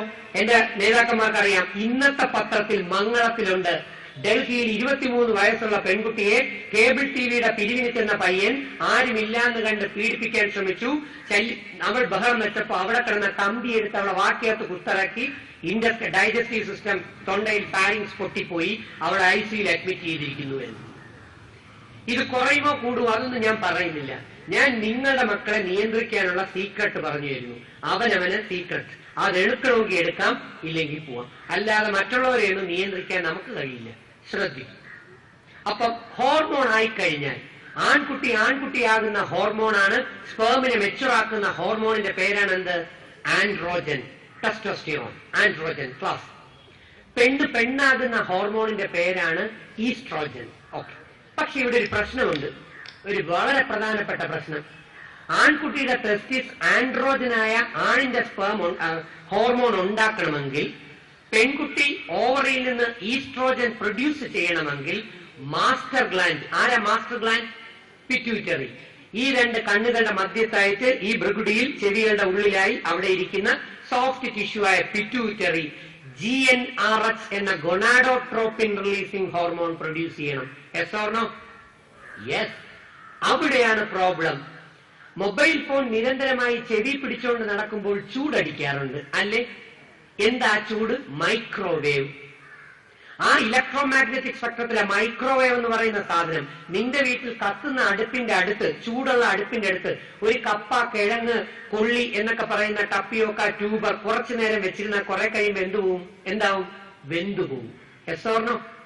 അപ്പൊ രാത്രി അമ്മയും അച്ഛനെയും പറ്റിച്ച് കിടന്ന് രാത്രി 10 മണി മുതൽ രാവിലെ 5 മണി വരെ ഏറെ കെട്ടിപ്പിടിച്ചുകൊണ്ട് കിടക്കുന്ന മൊബൈൽ എടുക്കുമ്പോൾ സൂക്ഷിക്കുക, ആ മൈക്രോവേവ് നിന്റെ പിറ്റ്യൂട്ടറിയിൽ അടിച്ച് പിറ്റ്യൂട്ടറിയെ ഡീകേ ചെയ്യിക്കും, ഡാമേജ് ആക്കും. അതിന്റെ ഫലമായി ആൺകുട്ടികൾക്ക്, പെൺകുട്ടികൾക്ക് GnRH എന്ന് പറഞ്ഞ ഗൊണാഡോട്രോപ്പിന്റെ പ്രൊഡക്ഷൻ കുറയും. ഇന്ന് കേരളത്തിൽ ടെക്നോളജി കൂടി വരികയല്ലേ? Yes or no? അതെ. ടെക്നോളജി കൂടി വരുന്നതിനനുസരിച്ച് ബുദ്ധിയുള്ളവരുണ്ടെങ്കിൽ ഒന്ന് അന്വേഷിച്ച് നോക്കിയേ, കേരളത്തിൽ ആശുപത്രികളുടെ എണ്ണവും കൂടി വരികയാണ്. റൈറ്റ്? ആശുപത്രികളുടെ മുമ്പിൽ പുതിയൊരു പേര് വന്നിട്ടുണ്ട്, ഗൈനക്കോളജിക് ആൻഡ് ഇൻഫെർട്ടിലിറ്റി ക്ലിനിക് എന്ന് പറഞ്ഞാൽ നിങ്ങൾ 3 ലക്ഷം മുതൽ 5 ലക്ഷം രൂപയായി ഇവിടെ വരൂ, ഞങ്ങൾ നിങ്ങളുടെ ഭർത്താവിനായ പുരുഷനിൽ നിന്നും ബീജത്തിനെ എടുത്ത് നിന്റെ ഭാര്യയിൽ വെച്ച് തരാം. IVF, in vitro fertilisation. Right? 3 മുതൽ 5 ലക്ഷം. ഒന്ന് ആലോചിച്ചോളൂ, നിന്റെ അപ്പൂപ്പന്മാരില്ലേ, അപ്പൂപ്പന്മാര്, ആ അപ്പൂപ്പന്മാര് കുറച്ചു വർഷങ്ങൾക്ക് മുമ്പ് അമ്മുമ്മയുടെ മുമ്പ് കൂടെ 4 വട്ടം വെറുതെ നടന്നതേ ഉള്ളൂ. മനസ്സിലായി കാണുമല്ലോ? അത്രേ ഉള്ളൂ. ഇന്നത്തെ പുതിയ തലമുറയിലെ പയ്യന്മാര് നടന്നിട്ടും ഓടിയിട്ടും ഇരുന്നിട്ടും ആശുപത്രി വേണ്ടി വരുന്നു. കാരണം എന്താണെന്ന് അറിയണ്ടേ? കേട്ടോളൂ, കേട്ടോളൂ. ഒന്നാമത്തതാണ് പിറ്റ്യൂട്ടറി പ്രൊഡ്യൂസ് ചെയ്യുന്ന GnRHന്റെ അളവ് കുറവ്. പിറ്റ്യൂട്ടറി ബ്ലഡിലൂടെ വന്ന് ആ GnRH വന്ന് ടെസ്റ്റിസിനെ കൊണ്ട് ആൻഡ്രോജനും ഓവറിയെ കൊണ്ട് ഈസ്ട്രോജനും പ്രൊഡ്യൂസ് ചെയ്യണം, പക്ഷെ അളവ് കുറവ്. 2, നിന്റെ മക്കൾക്ക് നീ കൊച്ചിലെ ജീൻസിനകത്തേക്കാണ് ഇപ്പൊ പ്രസവിക്കുന്നത് തന്നെ, ആശുപത്രിയിൽ നിന്ന് ജീൻസിനകത്തേക്കാണ് വിട്ടേക്കുന്നത്. നിക്കറൊന്നും കാണാനേ ഇല്ല, കാറ്റ് കയറാനുള്ള അവസരം കൊടുക്കില്ല. ഒന്ന് കേട്ടോളൂ, എന്തിനാണ് ടെസ്റ്റിസ് വെളിയിട്ടത്? മോൾ നേരത്തെ പറഞ്ഞു, ടെമ്പറേച്ചർ കുറഞ്ഞിരിക്കണം. എന്റെ പുസ്തകത്തിൽ എഴുതിയിട്ടുണ്ട്, വായിച്ചാൽ മതി. 3 മുതൽ 5 ഡിഗ്രി ടെമ്പറേച്ചർ സ്പേമിനും ടെസ്റ്റിസിനും കുറച്ചേ അടിക്കാൻ പാടുള്ളൂ. നീ എന്ന് പറയുന്ന അമ്മ ജീൻസ് വാങ്ങിച്ചിട്ട് കൊടുത്ത് നിന്റെ മക്കൻ എന്താ കൊടുക്കുന്നത്? മകനും മകൾക്കും 3 മുതൽ 5 ഡിഗ്രി ഉള്ളതിനേക്കാൾ കൂടുതൽ ചൂടാക്കി കൊടുക്കുകയാണ്. ഒന്ന് ശ്രദ്ധിച്ചാൽ മതി ബുദ്ധി ഉപയോഗിച്ച്. യൂറോപ്പിൽ ജീൻസുകൾ ഇട്ടുകൊണ്ട് നടക്കുന്ന സായിപ്പ് മദാമയും കേരളത്തിൽ വന്ന ജീൻസ് ഇട്ടുകൊണ്ടാണ് നടക്കുന്നത്. തുണി പോലും തൊടാറില്ല. അവർക്കറിയാം അവരുടെ സെക്സ് ഓർഗനെ പ്രൊട്ടക്ട് ചെയ്യാൻ. നമുക്ക് അതുപോലും അറിഞ്ഞൂടാ, നമുക്ക് അനുകരിക്കാൻ മാത്രമേ അറിയാവൂ. അവരവരുടെ സെക്സ് ഓർഗൻസിനെ പെർഫെക്റ്റ് ആയിട്ട് പ്രൊട്ടക്ട് ചെയ്യുന്നു. കാറ്റ് കയറേണ്ടതിനെ കാറ്റ് കയറ്റിക്കുന്നു. അന്നാലോചിച്ചു. അപ്പൊ ആലോചിക്കണം, ഈ ജീൻസ് കയറ്റി വലിച്ച് ടൈറ്റാക്കി ചൂട് കൂട്ടിക്കഴിഞ്ഞപ്പോ നിന്റെ ആൺകുട്ടികളായ മക്കൾ 3 ലക്ഷം 5 ലക്ഷം നഷ്ടപ്പെടാതിരിക്കാനാണ് ഇത് പറയുന്നത്. ഇത്രയൊക്കെ കഷ്ടപ്പെട്ടുണ്ടാക്കിയതല്ലേ, അതുകൊണ്ട് പറയുന്നു. സമയം എനിക്ക് നഷ്ടപ്പെടുന്നു എന്ന് എനിക്കറിയാം. ശ്രദ്ധിച്ച്, എന്നെ റെക്കോർഡ് ചെയ്യുന്ന ക്യാമറയും ഉണ്ട് എല്ലാവർക്കും. ഞാൻ എന്ത് പറയുന്നു എന്ന് സർക്കാരിന് കാണാൻ വേണ്ടി തന്നെയാണ് മുമ്പിൽ വെച്ചിരിക്കുന്നത്. നല്ല ബോധത്തോടെയാണ് ഞാൻ പറയുന്നത്. സയൻസ്, വേദങ്ങളിലെ സയൻസ്. അപ്പോ ഈ ടൈറ്റാക്കി കെട്ടിക്കഴിയുമ്പോ പ്രൊഡ്യൂസ് ചെയ്യുന്ന സ്പേമുകൾ പലതും ചാകും, ഇനാക്റ്റീവ് ആകും. അതാണ് നിങ്ങൾ കേൾക്കുന്നത് പുതിയ കല്യാണങ്ങളിൽ. കൗണ്ട് ഇല്ല, ആക്ടിവിറ്റി ഇല്ല, മോട്ടിലിറ്റി ഇല്ല, എനർജി ഇല്ല, ഒരു ഡോക്ടർ വേണം തള്ളിക്കൊണ്ടുപോകാൻ ഈ അവസ്ഥയിൽ. രണ്ടാമത്തതാണ് നിങ്ങൾ കേട്ടിട്ടുണ്ടാകും, പെൺകുട്ടികളുടെ ട്യൂബിൽ കുടുങ്ങി എക്ടോപിക് പ്രഗ്നൻസി. അപ്പൊ അമ്മമാർ പെൺകുട്ടികളെ ജീൻസ് വിട്ട് ടൈറ്റായ ഡ്രസ്സ് വിട്ട്, ഒന്നും ഇടണ്ടെന്ന് ഞാൻ പറയില്ല കേട്ടോ, ജീൻസ് വിട്ട് ഡ്രസ്സ് വിട്ട് ടൈറ്റാക്കി വലിച്ചിറക്കി കെട്ടി പെൺകുട്ടിയായി വളരേണ്ട കുട്ടിയെ ആൺകുട്ടിയാക്കി കൊണ്ട് നടക്കും. ഞാൻ ചോദിക്കട്ടെ എന്റെ സഹോദരങ്ങളെ, യഥാർത്ഥത്തിൽ പുരുഷന്, ആണിന് വേണ്ടത് സ്ത്രീയെയാണോ അതോ ആണും പെണ്ണും കെട്ടതിനെയാണോ? സ്ത്രീയെയാണ്. മോളെ ഒരു പട്ടുപാവടയും ബ്ലൗസ് ഇട്ടുകൊണ്ട് നടന്നേ, അവൾ എന്ത് നല്ല സ്ത്രീയാവും. ഇത് ഞാൻ പറഞ്ഞതാണ്. പക്ഷെ ഇതിനു മുമ്പ് ഇത് പറയാൻ എന്നെ കാരണമാക്കിയത് വിശുദ്ധ ബൈബിൾ, വിശുദ്ധ ഖുർആൻ. വിശുദ്ധ ഖുർആൻ നിയമാവർത്തനങ്ങൾ. ഇവിടെ വന്ന് നിന്ന് ശരി, എല്ലാരും കേക്കട്ടെടാ വിഡ്ഢി, ഇവിടെ കേക്കടാ മക്കളെ, നിനക്ക് വേണ്ടി ഇത് പറയുന്നത്.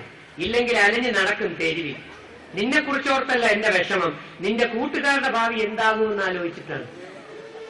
പിന്നെ ഇനി നിന്നിൽ നിന്ന് പുറത്തേക്ക് വരുന്നതിനെ കുറിച്ച് എനിക്ക് ചിന്തിക്കേണ്ട ആവശ്യമേ ഇല്ല. ഇവിടെ ശ്രദ്ധിച്ചു, ഞാനൊരു അധ്യാപകനാണ് കാലടി ശങ്കര കോളേജിൽ, വലിയ ചേട്ടന്മാരെ പഠിപ്പിക്കുന്ന അധ്യാപകൻ.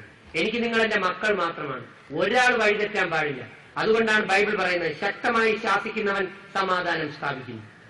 അപ്പൊ പറഞ്ഞു തന്നെ എന്താ, ഈ ജീൻസ് ബൈബിളിൽ പറഞ്ഞിരിക്കുന്നു, ആൺകുട്ടി പെൺകുട്ടിയുടെയോ പെൺകുട്ടികൾ ആൺകുട്ടികളുടെയോ വസ്ത്രം ധരിക്കാൻ പാടില്ല. വിശുദ്ധ ബൈബിൾ, കാത്തലിക്സ് ബൈബിൾ, നിയമാവർത്തനങ്ങൾ 5-ാം അധ്യായം 22-ാം വചനം. ഞാൻ കള്ളമാണ് പറഞ്ഞതെങ്കിൽ തിരുവനന്തപുരത്ത് വന്ന് എന്നെ വെടിവെച്ചു കൊല്ലാം. അതല്ല ബൈബിളിൽ ഉണ്ടെങ്കിൽ ഒന്ന് ശ്രദ്ധിക്കുക. വിശുദ്ധ ഖുർആൻ പ്രവാചക വചനങ്ങൾ ഹദീസിൽ പോയി നോക്കണം. ആൺകുട്ടി പെൺകുട്ടിയുടെയോ പെൺകുട്ടി ആൺകുട്ടിയുടെയോ വസ്ത്രം ധരിക്കാൻ പാടില്ല. അങ്ങനെ ധരിക്കുന്നവരോട് കർത്താവിന് വെറുപ്പായിരിക്കുമെന്ന്. കർത്താവിന് വെറുപ്പോ എന്തോ ആവട്ടെ, എനിക്കതറിയണ്ട. അതിന്റെ ബയോളജി ഞാൻ പറഞ്ഞു തരാം, മെഡിക്കൽ സയൻസ്. ഒന്ന് ആലോചിച്ചേ, പട്ടുപാവാടയും ബ്ലൗസും ഇട്ടുകൊണ്ട് നടക്കുമ്പോ പെൺകുട്ടിയുടെ ചിന്ത പോലെ ആയിരിക്കോ ആ പെൺകുട്ടി ജീൻസ് വിട്ട് ഷർട്ട് വിട്ട് നടക്കുമ്പോൾ? ചിന്ത മാറില്ലേ? മനസ്സ് നന്നാവട്ടെ എന്നാണ് നിങ്ങൾ പാടിയത്. അകത്ത് നല്ല ചിന്തകളും നല്ല രീതിയിലുള്ള പ്രവർത്തനം ഇല്ലെങ്കിൽ ആ ജീനുകളിൽ മാറ്റമാകുകയും അത് പ്രോബ്ലം ആകുകയും ചെയ്യും. അത് ബാക്കി സയൻസ് സാർമാർ പഠിപ്പിക്കുകയും.